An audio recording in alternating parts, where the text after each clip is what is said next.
여러분 마가복음 1장 16절에서 20절은 예수님께서 공적인 사역을 시작하고 첫 번째 행하신 일이 기록되어 있습니다.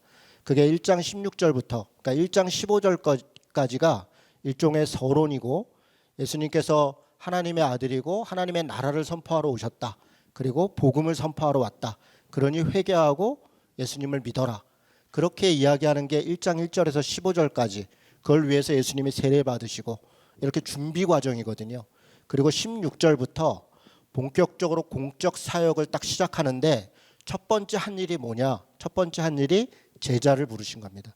베드로와 안드레 그리고 야고보와 요한 제자를 부르셔서 사람 낚는 어부로 삼겠다. 그게 예수님의 공적 사역의 첫 번째 사역입니다. 그게 지금 마가복음이 그렇게 기록한 겁니다. 마가복음은 하나님의 나라가 임했다. 그리고 복음이 임했다. 그 일을 누구에게 지금 맡기고 있냐면 제자들에게 맡기고 있습니다. 물론 예수님께서 십자가에 지시기 전까지 하나님의 나라를 전하셨고 복음을 전하셨습니다. 그런데 예수님은 자신이 십자가에 달려 죽으심을 알고 계시죠. 그런데 십자가에 달려 죽으신 이후에 이 하나님의 나라의 복음을 누가 이어갈 것인가? 그것은 당연히 제자들입니다. 그 일을 위해서 예수님은 제자들을 부르셔서 자신이 하고 있는 일들을 낱낱이 보여주시고 또 제자들에게 이런저런 이야기를 하는 것, 그게 마가복음의 전체 내용이라고 해도 과언이 아닙니다. 여러분 이걸 제자의 길, 제자의 삶 혹은 제자도이라고 이야기하는데요. 제가 약간 농담처럼 제자도라는 말을 계속 이 설교를 준비하면서 보다 보니까 좀 약간 장난기가 좀 발동했어요. 무슨 얘기냐면 제자도는 예수님만 하나님만이 아니라 제자들도 제자도 그렇다는 얘기구나. 웃으라고 한 얘기인데 안 웃기긴 하겠죠. 예수님이 고난당하셨다. 예수님이 죽음을 당하셨다. 예수님이 부활하셨다. 우리는 그 말을 들으면 그건 예수님이니까 고난을 당하셨어. 그래 예수님이니까 십자가를 지셨어.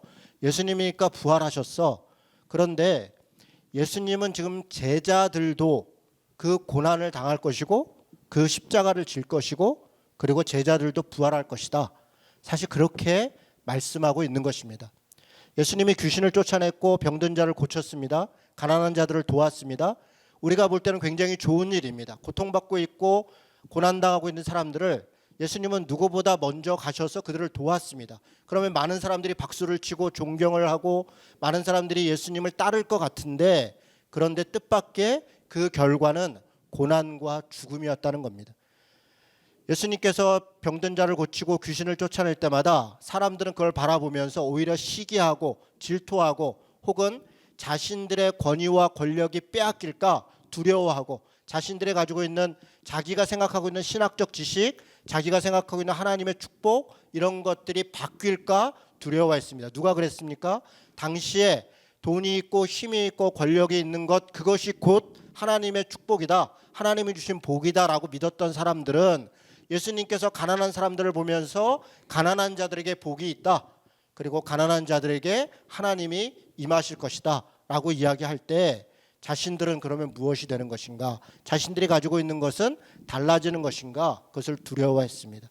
그래서 자기가 가지고 있는 두려움, 자기 신학이 달라지는 것에 대한 염려 때문에 예수님을 핍박했고 그를 십자가에 못 박았고 그를 급기야 죽였습니다. 그 길을 가야 되는 것이 제자의 길이다. 예수님을 따라 귀신도 쫓아내고 병도 고쳤지만 그러나 제자들에게 따라오는 것은 시기와 질투일 수 있다. 고난과 죽음일 수 있다. 그것을 예수님께서 자기의 삶으로 보여주고 가르쳐주고 있는 것입니다. 여러분 마가복음을 한마디로 가장 중요한 단어를 뽑으라면 아마 믿음이라는 단어일 겁니다. 제자들에게 요구하는 예수님의 말씀을 다 한마디로 얘기하면 왜 믿음이 없느냐, 왜 믿지 못하느냐, 이 믿음이 없는 세대야, 내가 믿기만 하면 구원을 받을 것이다. 그 말을 수도 없이 하십니다. 그런데 그 말을 하신 것들을 앞뒤의 배경을 보면 일반 사람들에게 믿음을 가져라, 또 누군가에게 믿음으로 너가 나를 따라와라 그렇게 이야기하고 있지 않습니다. 다 제자들에게 이야기합니다. 광풍이 부는 바닷가에서 제자들이 두려워합니다. 예수님께서 일어나셔서 이야기합니다. 왜 믿지 못하느냐? 여러분 칠흑 같은 어두움에 예수님이 다가오십니다. 그리고 이야기합니다. 내니 두려워하지 말아라. 믿기만 해라. 여러분 회당장 야이로의 딸을 고치러 가실 때 12년 된 혈루증 앓는 여인을 고치십니다. 그리고 나서 두려워하고 있는 회당장에게 얘기합니다. 믿기만 해라. 그런데 그 바로 옆에 제자들이 있습니다. 베드로와 야고보와 요한에게 보여주고 있는 겁니다. 너희들이 믿기만 해라. 그러면 이 일들이 너의 일이 될 것이다. 실제로 회당장 야이로의 딸을 고치러 들어가실 때 모든 사람들을 다 못 들어오게 하고 제자들만 데리고 들어가십니다. 제자들에게 그걸 보여주고자 하는 것이 그 기적의 중요한 목적 중에 하나입니다. 여러분 제자로 부름을 받았다라고 하는 제자들에게 예수님께서 요구하는 것은 믿음입니다. 믿음으로 나를 따라와라. 사실 믿음이라는 말은 우리 쪽에서 이야기하면 순종입니다. 주님이 요구하시는 쪽에서는 믿음을 요구하시지만 우리의 행함에서 모습에서는 순종입니다. 하나님의 말씀을 그대로 따르는 것, 그것이 믿음이다라고 마가복음은 이야기하고 있는 것입니다. 여러분 오늘 우리가 읽었던 마가복음 8장 27절부터 36절에는 우리가 아주 잘 아는 말씀이 있습니다. 어떤 말씀입니까? 제자들에게 예수님이 묻습니다. 사람들이 나를 누구라 하느냐? 그랬더니 제자들이 얘기합니다. 엘리야라고 합니다. 선지자라고 합니다. 어떤 사람은 굉장히 좋은 선생님이라고 합니다. 여러분 이 말은 당시 사람들이 예수님을 평가하던 이야기입니다. 그리고 베드로에게 묻습니다. 너희는 나를 누구라고 하느냐? 그랬더니 베드로가 대답합니다. 주님은 그리스도십니다. 여러분 이 대답은 정답입니다. 그리스도라는 말은 구원자라는 얘기입니다. 주님, 주인이신 당신은 그냥 선생님이 아니라 나의 구원자이고 인류의 구원자입니다. 여러분 베드로는 굉장히 좋은 대답을 했고 그것은 칭찬받아 마땅합니다. 그런데 이 대답을 한 이후에 바로 예수님이 뭐라고 얘기합니까? 8장 31절에 보니까 인자가 예수님 자신을 얘기합니다. 인자라는 말은 사람의 아들이라는 말입니다. 다니엘서를 인용하고 있습니다. 다니엘서에서는 인자라는 표현은 앞으로 오실 구원자를 뜻하는 말입니다. 그래서 예수님 자신을 얘기합니다. 인자가 많은 고난을 받고 장로들과 대제사장들과 서기관들에게 버림받되어 죽임을 당하고 사흘 만에 살아나야 할 것을 비로소 그들에게 가르치니라. 비로소 그들에게 이 말씀을 하셨습니다. 어떤 말입니까? 내가 고난 당할 것이다. 내가 죽임을 당할 것이다. 그러나 부활할 것이다. 여러분 그동안 숱하게 제자들에게 믿음을 강조했습니다. 귀신을 쫓아내고 병든 자를 고치고 하는 모든 것들에 제자들이 보고 배웠습니다. 그런데 그 과정에서도 예수님은 자신이 고난당하고 죽임당할 거라는 얘기를 하지 않으셨습니다. 왜 그렇습니까? 아직 때가 되지 않았기 때문에 그렇습니다. 지금 때가 되었습니다. 어떤 때가 된 겁니까? 제자들이 고백합니다. 주님이 그리스도십니다. 주님이 구원자입니다. 아하, 이제 이들이 내가 누군지를 정확히 알았구나. 그동안은 제자들이 예수님을 선생님으로 알았고 예수님의 해방자로 알았고 예수님이 어떤 자신들의 욕망을 채워줄 그런 존재로 인식하고 따랐다면 지금 베드로의 고백은 주님은 구원자입니다 라는 올바른 고백을 하고 있는 것입니다. 이 고백에 예수님께서 말씀하십니다. 그래, 내가 구원자다. 그러면 이제 내 정체를 정확히 알려줄게. 나는 고난당하고 죽임당하고 그리고 부활할 것이야. 여러분 이 말은 참 뜻밖입니다. 왜 그렇습니까? 구원자라고 생각하는 제자들도 그렇고 우리도 그렇고 예수님이 구원자다라고 하면 우리가 가지고 있는 고난과 어려움들을 구해주시는 분, 당시에 이스라엘에서 예수님이 구원자라는 것은 해방자라는 의미입니다. 당시 로마의 권력으로부터 혹은 헤롯의 핍박으로부터 예수님께서 우리를 구원해 주실 것이다. 혹은 병든 자는 병을 고쳐주실 것이고 가난한 자는 부자가 되게 할 것이고 권력이 없는 자들은 권력을 주실 것이다. 그래서 자기가 욕망하는 그런 탐욕과 자기가 바라는 어떤 욕망들을 예수님께서 이루어 주실 것이다. 그게 구원자, 그게 창조자에 대한 당시의 이해입니다. 지금도 사실 마찬가지입니다. 그런데 예수님이 뜻밖의 얘기를 합니다. 내가 구원자다. 그렇다. 그런데 그 구원자가 고난을 받고 죽임을 당한다는 것입니다. 여러분 이 말은 믿어지지 않습니다. 어떻게 구원자가 고난을 당합니까? 어떻게 구원자가 죽임을 당합니까? 그렇게 생각이 되니까 그 후에 부활한다는 얘기는 아예 들리지도 않습니다. 고난당하고 죽임을 당해? 그러면 우리가 쫓아다녔던 것은 무슨 소용이 있는, 나한테 무슨 유익이 있는 건가? 베드로가 당장에 예수님에게 항변합니다. 예수님, 어떻게 그럴 수가 있습니까? 제자들 입장에서는 예수님이 배신한다고 생각했습니다. 어떻게 우리를 배신할 수 있습니까? 라고 이야기합니다. 예수님께서 강하게 질책하십니다. 사탄아, 내 뒤로 물러가라. 네가 어찌 하나님의 일을 생각하지 않고 사람의 일을 생각하느냐. 제자들이 지금 바라보고 있는 예수님의 구원자라는 관점은 사람의 관점입니다. 사람의 관점에서 자신들의 필요한 욕망과 자신들의 필요한 것들을 채워주는 자, 그런 자로서의 구원자를 이야기하는 것입니다. 그러나 하나님의 관점에서의 구원자는 단지 정치적 해방, 경제적 윤택 이런 것들의 구원자가 아니라 영혼을 구원한다는 것입니다. 인류를 구원한다는 것입니다. 모든 사람들의 창조를 회복한다는 것입니다. 그것이 하나님이 생각하시는 구원자의 뜻입니다. 여러분, 우리가 읽은 이 본문은 마가복음에서 모든 학자들이 이야기하기를 제자도를 집중적으로 가르쳐주는 본문으로 이야기합니다. 이 본문만 그런 것이 아니라 8장 22절부터 시작해서 10장 52절까지 이걸 통째로 다 제자도를 가르쳐주는 본문, 그렇게 학자들이 해석을 합니다. 제자가 무엇이냐, 제자의 길이 무엇이냐, 제자는 어떻게 살 것이냐를 이 본문들 안에서 예를 들어서 또 현장에서 예수님이 보여줌을 통해서 말씀하고 있다는 것입니다. 그런데 마가복음 8장 22절에서 10장 52절은 똑같은 사건, 비슷한 사건으로 앞뒤가 배치되어 있습니다. 앞에는 벳세다라는 지역에서 맹인을 고치시는 장면입니다. 그게 8장 22절부터의 내용입니다. 벳세다에서 맹인을 예수님께서 고쳐주십니다. 내가 뭐 하기를 원하느냐? 보기를 원합니다. 그래서 예수님께서 고쳐주시니 그가 밝히 보더라 얘기합니다. 그리고 10장 52절의 마지막은 어떻게 끝나냐면 우리가 잘 아는 맹인 바디메오를 고쳐주는 장면으로 끝납니다. 이 얘기는 앞에 맹인이 눈 뜨는 것으로부터 시작해서 마지막에 맹인이 눈을 뜨는 것으로 끝나는 것입니다. 결국 안에 이야기들이 뭘 이야기하고 싶은 거냐면 제자는 눈을 떠야 된다는 것입니다. 주님을 바로 봐야 된다는 것입니다. 이렇게 이야기하는 이유가 있습니다. 7장 17절 18절에 보면 7병이어 7개의 떡과 2개의 물고기로 4,000명을 먹이신 예수님을 보고도 제자들은 자신들의 먹을 것을 걱정합니다. 거기에 대해서 예수님이 이렇게 얘기합니다. 예수께서 아시고 이르시되 너희가 어찌 떡이 없으므로 수군거리느냐, 아직도 알지 못하며 깨닫지 못하느냐, 너희 마음이 둔하냐, 너희가 눈이 있어도 보지 못하고 귀가 있어도 듣지 못하느냐, 또 기억하지 못하느냐.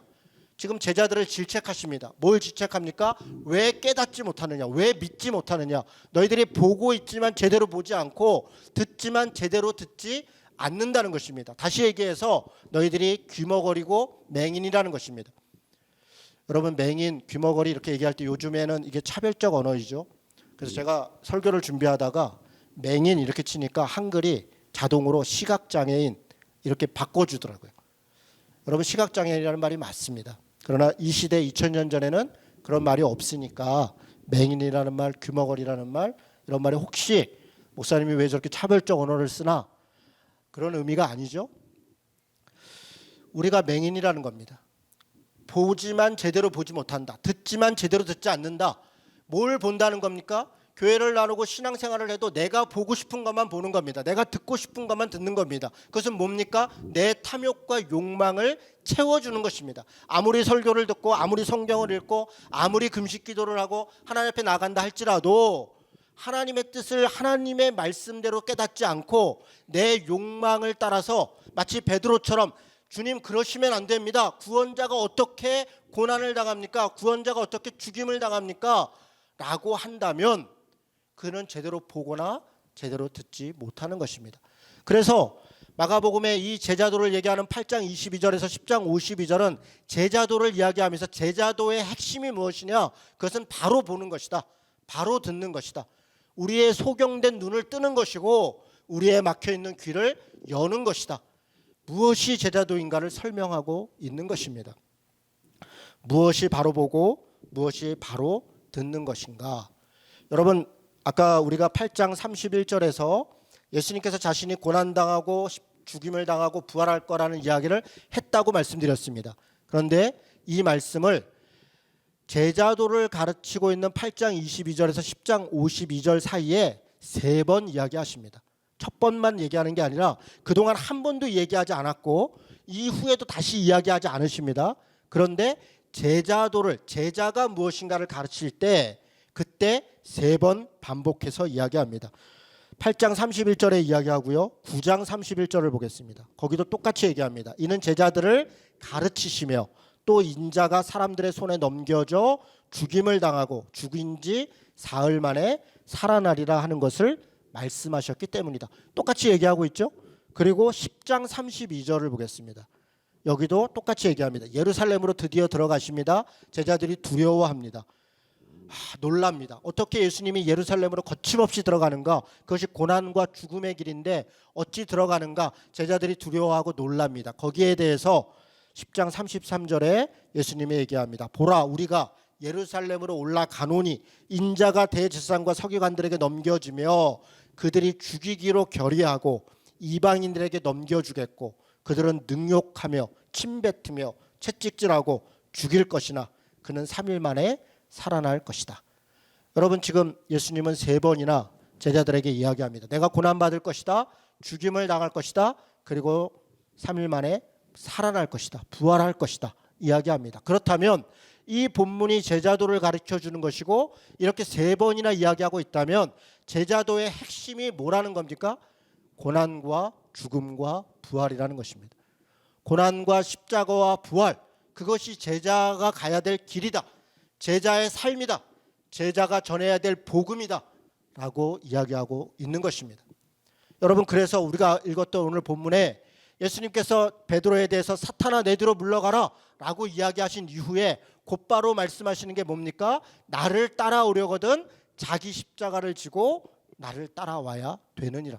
자기를 부인해야 된다. 내 십자가를 지고 와야 된다 라고 이야기하는 것입니다. 제자들에게도 하나님 예수님만이 아니라 예수님만 고난당하고 예수님만 십자가를 지는 것이 아니라 제자들도 고난을 당할 것이고 제자들도 십자가를 져야 된다라고 이야기하는 것입니다. 그것이 제자의 길입니다. 여러분 우리는 어떻게 고난을 당하고 어떻게 십자가의 길을 따라갑니까? 우리는 사람인데 예수님은 하나님이시니까 그렇게 하실 수 있다. 그런데 우리는 사람인데 어떻게 그렇게 할 수 있습니까? 우리가 예수를 믿기 때문에 그렇습니다. 무엇을 믿습니까?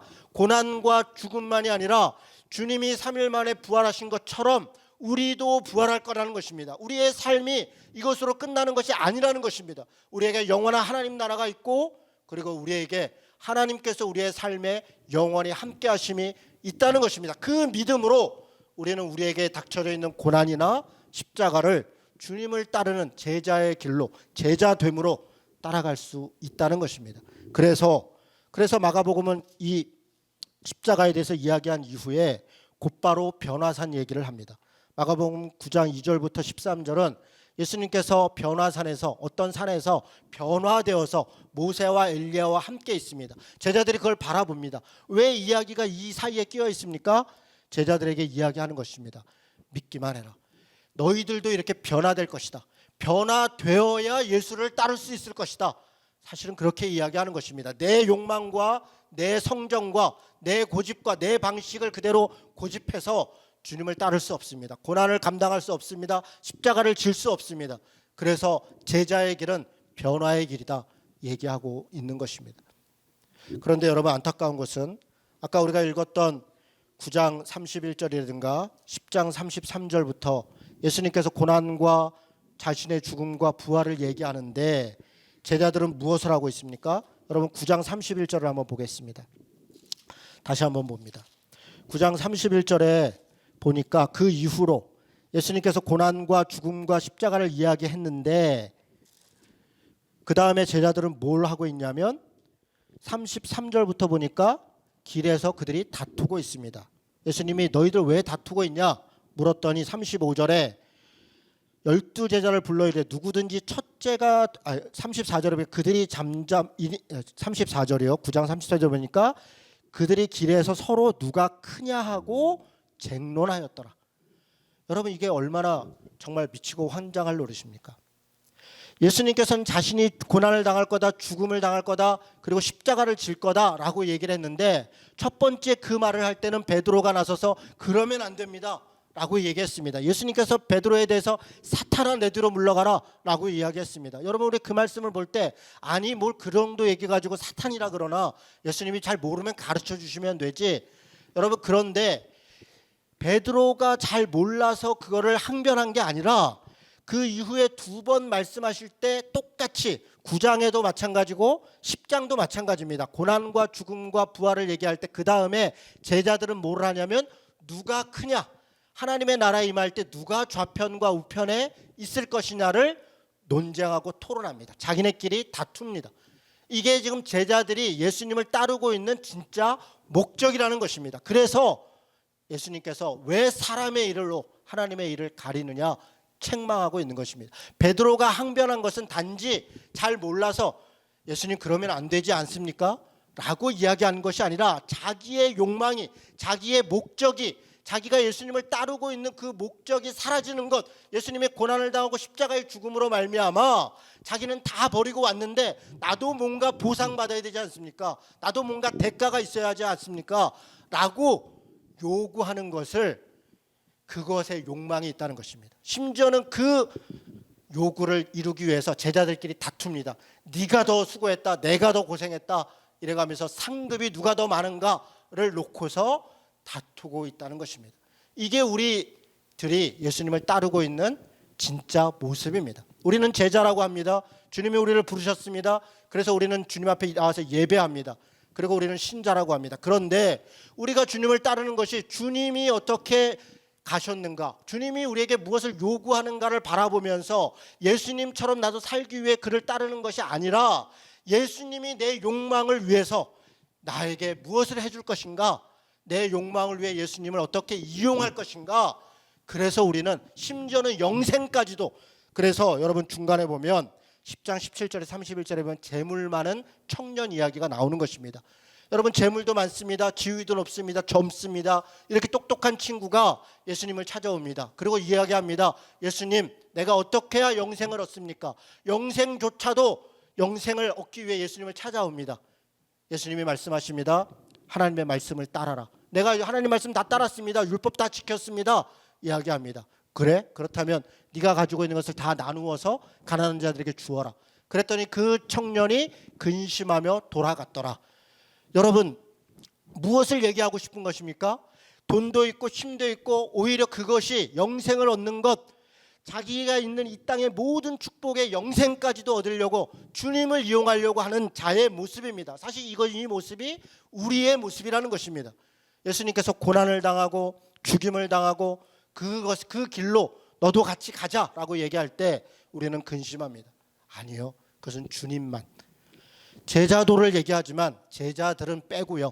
주님이 십자가에 달리셨으니, 주님이 고난을 당하셨으니 나는 회복을 받고, 나는 나음을 입고, 나는 영광을 받고, 그렇게 우리가 주님을 따라가고 있지 않느냐라고 이 본문이 우리에게 묻고 있는 것입니다. 정말 제자는 주님의 길을 따라가는 것이다 라고 말하는 것입니다. 10장 1절에서 16절에 보면 예수님께서 제자는 어떻게 살 것인가에 대해서 한 가지 더 이야기하십니다. 여러분 바리새인과 이런 자들이 와서 예수님을 시험합니다. 뭐라고 시험합니까? 모세가 이혼할 때 증서만 주면 된다 그랬는데 예수님 이혼하는 게 맞습니까? 묻습니다. 그랬더니 예수님이 뭐라고 얘기합니까? 누구든지 아내를 버리고 다른 데 장가드는 자는 본처에게 간음을 행하며 아내가 남편을 버리고 다른 데로 시집가는 자는 간음을 행함이라. 그러면서 뭐라고 말씀하시냐면 창조 때로부터 사람을 남자와 여자로 지어서 그렇게 한 가정을 이루게 하셨다. 이게 본래의 뜻이라는 거예요. 이혼이 하나님의 뜻이 아니라 가정을 이루고 서로를 존중하고 살아가는 것, 그게 하나님의 뜻이다 라고 이야기하는 것입니다. 여러분 율법을 따르고 신앙을 갖는다는 자들이 어떻게 하면 합법적으로 내 아내를 내칠 것인가, 내가 어떻게 하면 더 내 유익을 얻을 것인가를 고민하면서 그것으로 예수님을 묻습니다. 예수님이 말씀하시면 그가 내게 짝지어진 자이다. 본래적 창조의 가치를 따르라는 것입니다. 제자가 그런 자라는 것입니다. 우리가 고난을 당하고 죽임을 당한다는 것은 단지 복음을 전하기 때 다른 사람한테 핍박받는다 그런 정도만 얘기하는 것이 아니에요. 내 일상 속에서 내게 주어져 있는 삶에서 오는 불편함, 고단함, 때로는 내가 만족스럽지 못한 어떤 것들을 그것을 믿음으로 받아들이고 그것이 하나님이 내게 주신 것이라는 것을 믿고 믿음으로 서로 존중하고 살아가는 것, 그것이 고난을 받는 제자의 삶이라는 것입니다. 여러분, 그 다음에 어린아이들이 오니까 제자들이 못 오게 합니다. 그랬더니 어린아이가 내게 오는 것을 막지 말아라. 또 작은 자를 내게 하는 자가 소자, 작은 자를 내게 하는 자가 곧 주님께 한 자다. 그러니까 제자로 산다는 것은 마치 결혼 생활에 내 아내가 내게 볼 때 부족하고 혹은 내게 만족스럽지 않고 여러 가지 할지라도 믿음으로 그를 하나님이 맡겨준 짝이라는 것을 믿고 서로 사랑하고 섬기고 하는 것, 그게 제자의 길이라는 것처럼 내 주위에 있는 작은 자, 어린아이, 고통당하고 고난당하는 사람들, 그들을 돌아보고 그들과 함께 살아가고, 그것이 제자가 가야 될 고난과 죽음의 길이다라고 이야기하고 있는 것입니다.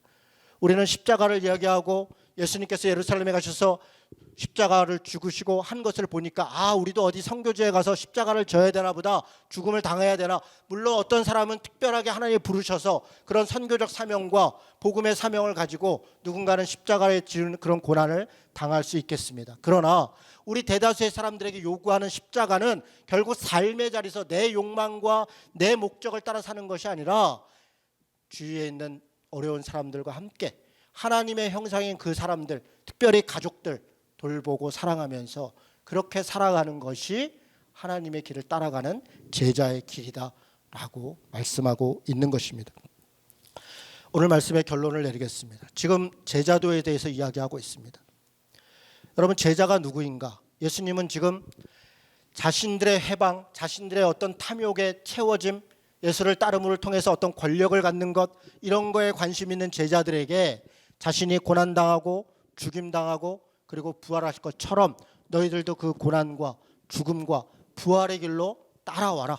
그것이 믿는 자이고 그게 제자이다 라고 말씀하고 있습니다. 그리고 마지막으로 맹인 바디메오 이야기를 하면서 결론을 내고 있습니다. 10장 52절에 보니까 예수께서 가라사대 가라, 내 믿음이 너를 구원하였다, 이렇게 이야기하십니다. 맹인 바디메오가 길을 가다가 예수님의 일행이 지나갑니다. 그랬더니 바디메오가 소리를 칩니다.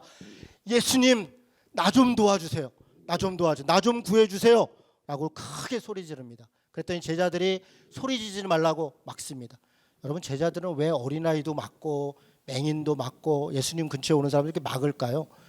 제자들 안에는 어떤 면에서는 뿌듯함이 있어요. 우리 선생님이 누구신데 너 같은 자들이 감히.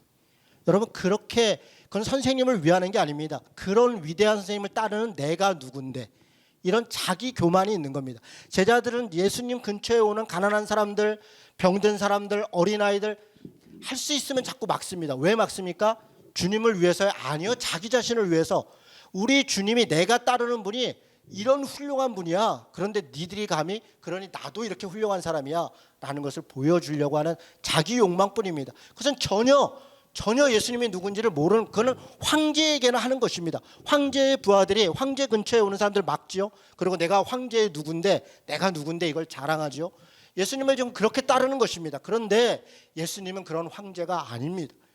예수님은 오히려 가난한 자, 병든 자, 고난당하는 자들에게 직접 찾아가시고 그것을 제자들에게 다 보여줬고 제자들도 그것을 봤음에도 불구하고 여전히 깨닫지 못하고 있는 것입니다. 맹인 바디메오가 소리 지를 때 예수님께서 부르십니다. 그를 불러라. 뭘 원하느냐? 그랬더니 이 불러라라는 말에 바디메오가 겉옷을 벗고 급히 뛰어가서 예수님께 달려갑니다. 그리고 얘기합니다. 예수님께 나옵니다. 내가 무엇하기를 원하느냐? 선생님, 보기를 원합니다. 여러분, 그 모습에 우리의 모습이 있어야 된다는 것입니다. 제자의 모습이 바로 그런 모습이어야 된다는 것입니다. 마치 맹인 바디메오처럼 주님이 오라 하실 때 겉옷을 벗고 소리를 지르고 쫓아가서 주님, 무엇을 원하느냐? 보기를 원합니다. 보기를 원합니다. 금은보화를 원합니다. 뭘 원합니다가 아니라 보기를 원합니다. 바로 보고 바로 듣고 바로 따르기를 원합니다. 그것이 이 제자도의 결론입니다. 사랑하는 성도 여러분, 우리가 제자로 부름받았습니다. 그러나 우리는 잘 보고 잘 따른다고 착각합니다. 주님은 말씀하십니다. 보기는 보지만 제대로 보지 못하고 있다. 듣기는 듣지만 제대로 듣지 못한다. 깨닫지 못하고 제대로 믿지 못하고 있다. 그러니 눈을 뜨라는 것입니다. 깨달으라는 것입니다.